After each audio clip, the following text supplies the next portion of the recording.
Só sabe o valor da luz quem não mais consegue enxergar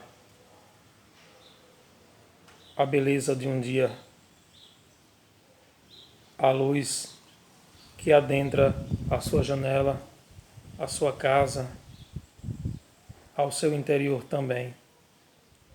Só sabe o valor da saúde quem está em um leito de hospital ou quem está com um diagnóstico triste em suas mãos de uma doença que deverá ser perseguida a sua cura, mas sabe que haverá um processo muito dolorido e muito difícil pela frente. Só sabe o valor de caminhar, esse simples gesto humano que é caminhar, quem não tem mais as suas pernas, quem está numa cadeira de rodas. Assim é com várias outras realidades.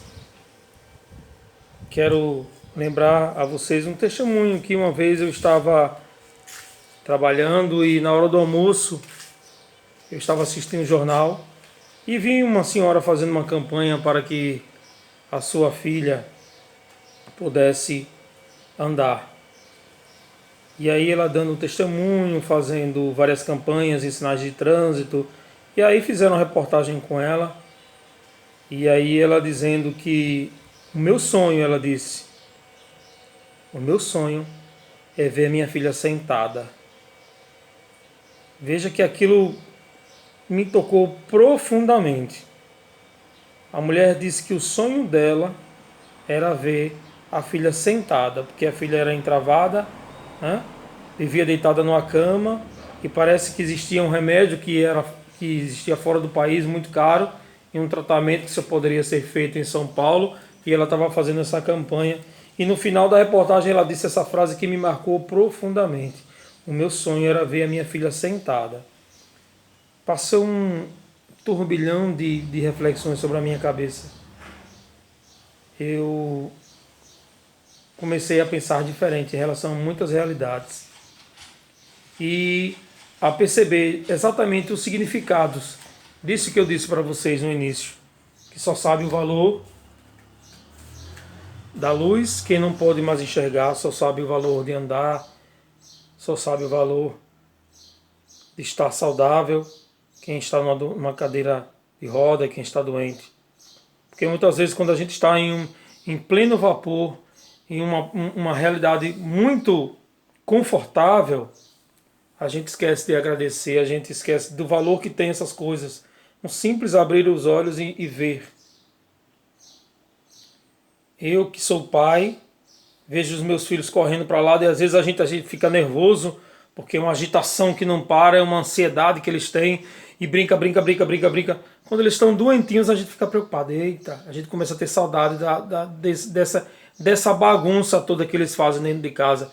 Cortella tem uma frase muito interessante, um filósofo moderno. Ele diz assim: uma casa arrumada é sinal de uma casa triste. De fato, tem sentido essa frase. Muitas vezes a gente quer que a casa esteja toda arrumadinha, a gente contrata uma pessoa para arrumar, a gente mesmo arruma, passa horas arrumando, com meia hora, 2 horas depois está tudo bagunçado, porque nós temos as crianças aqui para dar esse dinamismo e a alegria que nasce dessa ludicidade, sabe? E a plena capacidade da criança explorar e de vivenciar, isso no fundo traz realmente muita alegria. E às vezes, não em todas, mas às vezes, uma casa muito arrumada é uma casa metódica, uma casa sem energia, sem a alegria de ter esse dinamismo, esse movimento. Isso existem algumas exceções, é claro.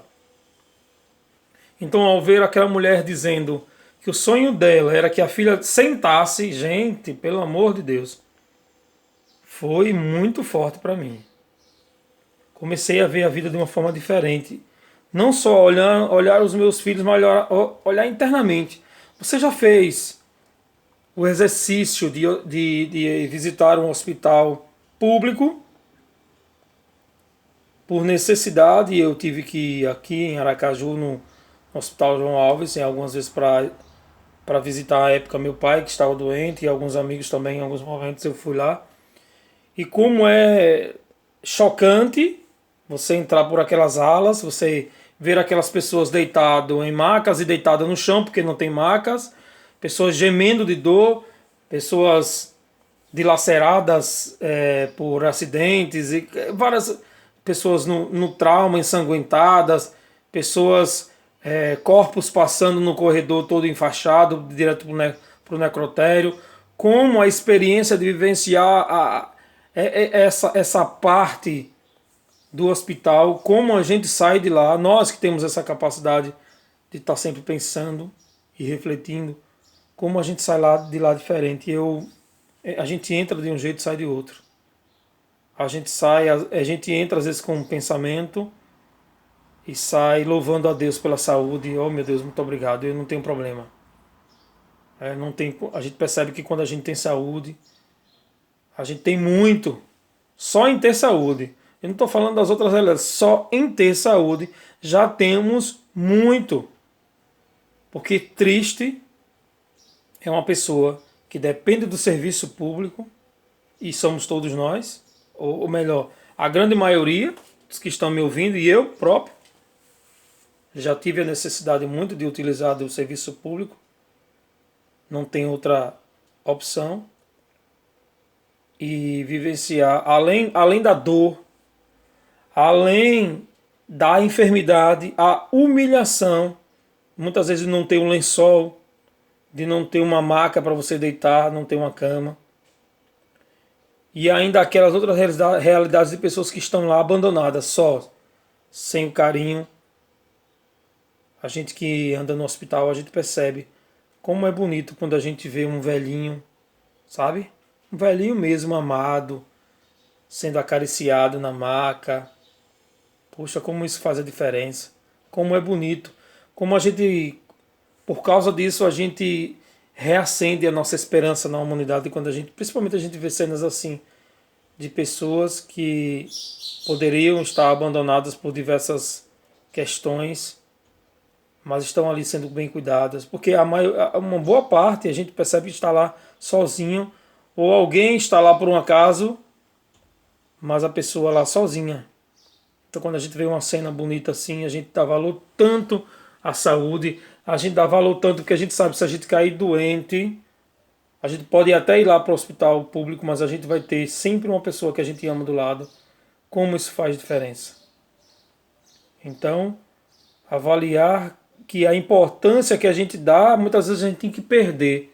Perder aquele bem, perder aquela preciosidade que Deus nos dá, para a gente poder dar valor. Seria tão bom se a gente pudesse, antes mesmo de perder, saber o valor que tem um pai, o valor que tem uma mãe, o valor que tem a saúde, o valor que tem esses bens que não podem ser comprados. Que a gente possa refletir sobre isso. Que Deus nos abençoe e nos guarde. Obrigado a você que compartilha. Obrigado a você que curte, a você que se inscreve no nosso canal de reflexão. Deus te abençoe. Deus nos abençoe.